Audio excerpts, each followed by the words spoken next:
सोनम से तो पहले मेरे को सवाल ही करना है कि राजा को साथ लेके गई थी तो साथ लेके क्यों नहीं आई। राजा जब मुसीबत में था तो सोनम ने उसका साथ क्यों नहीं दिया। एक पत्नी थी, अगर तुमने उसको दिल से चाहा था। सोनम पर ही आरोप लगा रही है। पुलिस तो ये कह रही कि सोनम ने हत्या करवाई है अपने बॉयफ्रेंड राजा कुशवाहा के साथ मिलकर। सोनम ने हत्या करवाई तो सोनम को कड़ी से कड़ी सजा मिलना चाहिए। क्या कौन सी सजा की मांग करती माँ हैं आप?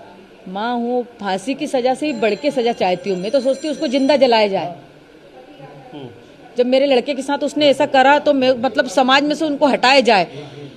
अच्छा, टिकट किसने बुक किया? टिकट किसने? सोनम ने करवाई थी टिकट। और प्लानिंग किसने की थी पूरी जाने की? सोनम ने की थी। सोनम नहीं। अच्छा, ये जो नाम सामने आ रहा है राज कुशवाहा, कभी आप लोगों ने सुना था कुछ? नहीं सुना, मैंने नहीं सुना। मेरे को उसके ऑफिस के बारे में कोई नॉलेज नहीं था। नमस्कार, उम्मीद है आप लोग स्वस्थ और आनंद होंगे।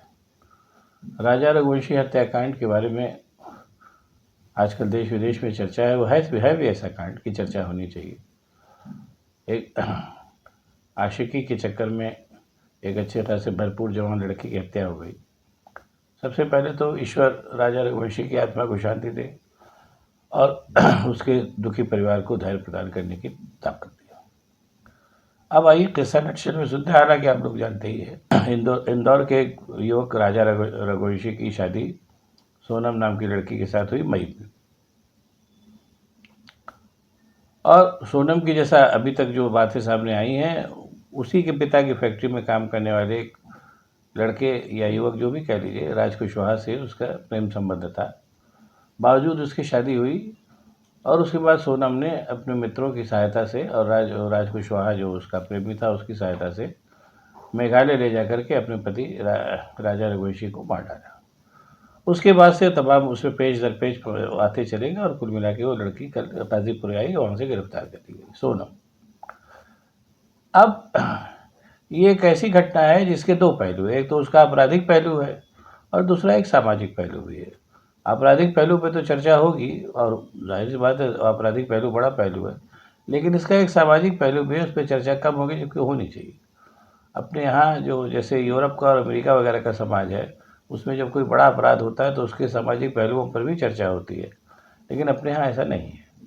शायद उसको चर्चा करना लोग पसंद न करते, जो भी हो जाओ बहरहाल, या शायद हमारे यहाँ की एक रवायत है कि अपने समाज के बारे में हम चर्चा नहीं करते, जो कि तमाम तरीके की व्याधियों से ग्रसित है। बहरहाल जो भी है, अब अगर ठंडे दिमाग से सोचिए तो जब उस लड़की की शादी हुई सोनम की, माँ बाप ने तय किया जो भी रहा हो, और उसका अफेयर चल रहा था उस राज कुशवाहा नाम के लड़के से, तो इस बात को अपने माँ बाप से कह सकती थी। उसमें ये बताया जा रहा है कि उसकी हिम्मत नहीं पड़ी। ठीक है, माँ बाप से कहने की तो हिम्मत नहीं पड़ी, लेकिन शादी कर लेने की हिम्मत उसकी पड़ गई। और उसके बाद जो नया नया उसका पति बना था राजा रघुवंशी, उसकी हत्या करने की भी उसकी हिम्मत पड़ गई। कि इस बात पे भी गौर करनी चाहिए कि एक ऐसी लड़की जो अपने माँ बाप से ये बताने की हिम्मत नहीं कर पा रही कि उसका किसी युवक से प्रेम संबंध है, उसका अपने नए नए पति को कत्ल कराने की हिम्मत पड़ गई, साजिश रचने की हिम्मत पड़ गई। और साजिश भी ऐसी मतलब ज़बरदस्त फूल प्रूफ की इंदौर से जाकर के और मेघालय वहाँ जाकर के उसकी हत्या की गई, उस लड़के की राजा रघुवंशी। इसका मतलब इतना तो तय है कि लड़की में हिम्मत की कमी नहीं थी। कहीं ना कहीं कुछ ऐसी बात भी है जो सामने अभी आनी बाकी है। खैर चलिए, मान लीजिए, हिम्मत वाली भी थ्योरी मान लीजिएगा। अब उसमें एक दूसरी चीज़ आती है, हालांकि इन विषयों पर इस समय चर्चा करना ठीक नहीं, लेकिन कभी ना कभी तो चर्चा करनी ही पड़ेगी और करनी चाहिए भी। एक लड़की जिसका प्रेम प्रसंग चल रहा है उसी फैक्ट्री में जिसमें वो लड़का काम कर रहा है, फैक्ट्री उसके पिता की है, उस प्रेम प्रसंग के बारे में परिवार वालों को जानकारी न हो, ये थोड़ा गले के नीचे उतरने वाली बात नहीं है। मैं भी एजेड आदमी हूँ, मैंने कई बार देखा है, अपने समाज में बहुत होता है कि चाहे लड़का हो या लड़की, दोनों के प्रेम प्रसंगों को शादी के पहले छुपा करके उनकी शादी किसी दूसरे लड़के या लड़की के साथ कर दी जाती है, पारिवारिक और सामाजिक इज्जत बचाने के चक्कर में। और ये माना जाता है कि इससे चीज़ें ठीक ठाक रहेंगी, दबी छुपी रहेंगी, और जहाँ वो जो पुराना प्रसंग है उसको धीरे धीरे करके लड़का लड़की भूल जाएंगे। भूल भी जाते हैं, लेकिन कभी कभी वो नहीं भूल पाते और उसमें भी कभी कभी एक्सट्रीम स्टेप वो लोग ऐसा भी उठा लेते हैं जो सोनम ने उठाया।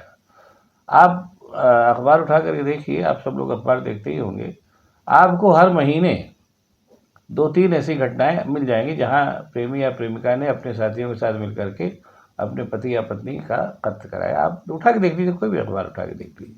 वो एक अलग बात है कि वो ज़्यादातर लोग थोड़ा छोटे तबके के लोग होते हैं, जिनके बारे में इतनी चर्चा नहीं होती, लेकिन काम तो वो भी यही करते हैं जो सोनम और राजा रघुवंशी ने किया। सोनम और राजा रघुवंशी का जो मामला हुआ उसमें दो नई चीज़ें हुई। पहली चीज़ तो है कि एक अच्छे खासे पढ़े लिखे और संभ्रांत और सब पैसे वाले समाज के लड़कों ने ये काम किया, जो उसके ऊपर चर्चा होनी स्वाभाविक थी। और दूसरा है कि इस पूरे हत्याकांड में जितने पेंच थे, यहाँ इंदौर से लेकर के और मेघालय तक ले जाना, वहाँ ढकेलना और सब सारी इतनी लंबी साजिश करना, ये सब सारी चीज़ें अच्छी थी। इसलिए इस हत्याकांड को चर्चित बनाया, जिस पर लोग आजकल चर्चा कर रहे हैं।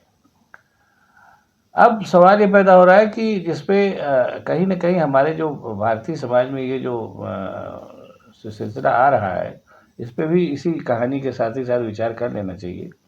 वो ये है कि पहले क्या होता था कि लड़के लड़कियों की शादियां जो थी कम उम्र में हो जाती थी, 17, 18, 20, 22, अधिकतम 25, इसके आगे नहीं।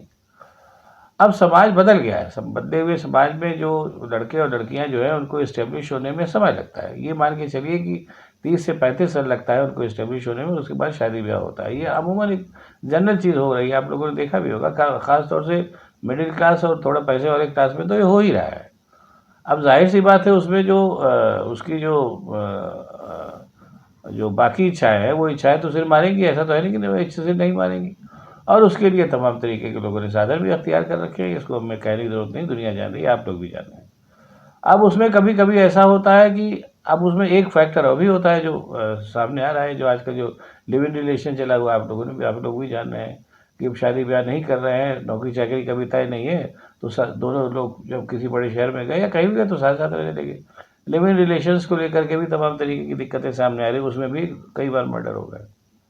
तो सवाल ये पैदा हो रहा है कि इस हत्याकांड से जुड़ी जो सामाजिक दिक्कतें हैं, इन दिक्कतों के ऊपर भी चर्चा होनी चाहिए। चर्चा नहीं होगी तो ये दिक्कतों पे फोकस नहीं होगा, और फोकस नहीं होगा तो ठीक करने के बारे में विचार भी नहीं होगा। दूसरी चीज़ एक और भी है कि हमारा समाज अभी भी बहुत पुरातन सोच का समाज है। पुरातन सोच के समाज में, जबकि समाज बदल रहा है बहुत तेज़ी के साथ, लेकिन हमारा जो पुरातन सोच का जो बड़ा समाज है, वो उस नई सोच के साथ अपने आप को कदम ताल मिला के चल नहीं पा रहा है। जैसे हमारे यहाँ अभी भी शादियाँ जाति में होंगी तो अच्छी बात है, और ये सब सारी बातें, या माँ बाप की रजामंदी से होगी तो और अच्छी बात है, प्रेम न हो तो और अच्छी बात है, ये सब सारी बातें हैं। लेकिन बदले समय में ये सारी चीज़ें हो रही। जब हर लड़के लड़की के हाथ में मोबाइल है और सारी चीज़ें वो देख रहा है, तो जाहिर सी बात है उसका दिमाग उससे उतना परिपक्व तो होता नहीं, तो सारे काम करेंगे। जैसे ये जो सोनम नाम की लड़की के बारे में जो चीज़ें सामने हैं, जो मैं ऑब्जर्व कर रहा हूँ, वो एक मध्यम वर्गीय लड़की है जो 25-26 साल की उम्र में अपने पिता की फैक्ट्री में काम करने गई, और उसको पहली नज़र में एक लड़का जो उसको मिला, उससे उसको आप प्यार कहेंगे या आकर्षण कहेंगे ये तो मैं नहीं कह सकता, लेकिन ऐसा हुआ। अब ये कि उसको लेकर के इतना बड़ा तूमार बन जाएगा, ये लोगों ने नहीं सोचा था, लेकिन बहरहाल वो बंधा। और चूंकि वो एक बहुत ही लंबी गहरी साजिश के साथ बांधा गया, जिसमें संपन्न वर्गों के बच्चे शामिल रहे, इस वजह से, और साथ ही साथ बड़ी सनसनीखेज तरीके से ये काम हुआ, जिसमें 3-4 राज्यों की पुलिस को इन्वॉल्व होना पड़ा। इसलिए ये कहानी लंबी बनी और चर्चित हुई। लेकिन अब मैं अभी फिर इस बात को कह के बात खत्म करूँगा। आप रोज़ का अखबार उठा कर देखिए, आपको इस तरीके की मिलती जुलती कहानियाँ रोज़ हर महीने में आपको 2-3 अखबारों में दिख जाएंगी, जहाँ इसी तरीके के हत्याकांड हो रहे हैं। लेकिन वो आसपास के मतलब उसी ज़िले के लोगों ने पता चला कि आसपास के कामों में ही ये काम हो जा रहा है, गाँव शहरों में ही काम हो जा रहा है। इसके लिए इतना लंबा साजिश और इतने लंबे मतलब दायरे की बात नहीं की जा रही है। तो ये बात है। अब ये जो हत्याकांड हुआ राजा रघुवंशी और सोनम का, इस हत्याकांड के साथ ही साथ समाज में उठ रहे जो परिवर्तन आ रहे हैं, उन पर भी चर्चा होनी चाहिए। तो एक चीज़ें हो सकता है सकारात्मक दिशा में बढ़ें, वरना जो अपराध है वो तो हो ही रहा है, उसको कहाँ रोका जा सकता है। अब आपको उम्मीद है वीडियो पसंद आया होगा। आपको पसंद आया तो इसको लाइक करिए, शेयर करिए, साथ ही साथ मेरे चैनल को सब्सक्राइब करिए, ताकि मैं और भी ऐसी बातें आपको बताता रहूँ। बहुत बहुत धन्यवाद, नमस्कार। भैया मेरा बच्चा कभी ऐसा काम नहीं कर सकता, मेरा बच्चा कभी ऐसा काम नहीं कर सकता भैया, कभी ऐसा काम नहीं सकता। 20 साल की उसकी उम्र है भैया। जब से हम सुना 3 दिन से हम पानी नहीं पिए, जब से मेरा बच्चा गया परसों के दिन से, ना मेरी बच्चियां ना मेरी बच्ची छोटी वाली गिर के बेहोश हो जाती है। हमारा वही जिम्मेदार है, वही हमारा सब कुछ था। हमारे पति शांत हो गए भैया, इकलौता बेटा था, और मेरे कोई आगे पीछे भैया। आप उनकी मां हैं, आप सोनम से कोई बातचीत करते थे कभी? वो आप भैया कोई ना काम करता तो सोनम के भाई के यहाँ काम करता तो वो भी वही फैक्ट्री में वो भी काम करती थी। अब काम कर रहे में आप भी तो बात करोगे, कोई बात करेगा तो तुम भी बात करोगे। झूठा फंसा दिया भैया मेरे बच्चे को। 20 साल के बच्चे से कहाँ कार सकता है? वो ऐसा बच्चा है भैया जैसे सब्जी कोई बेचता ना और उसके पैर में जूता चप्पल न हो, देख लेता तो अपने चप्पल जूता उतार के दे देता था। नंगे पैर आता था, मैं खूब चिल्लाती थी, मैं बोलती थी मैं खाना नहीं दूंगी, तेरे को चप्पल ला के नहीं दूंगी, मेरे पास नहीं, कहाँ से लाऊं? फिर भी दे के आ जाता था। मैं सरकार से यही प्रार्थना करती हूँ मेरे बच्चे को भगवान बेकसूर साबित कर दे। मेरे बच्चे से नहीं कर सकते भैया, नहीं हम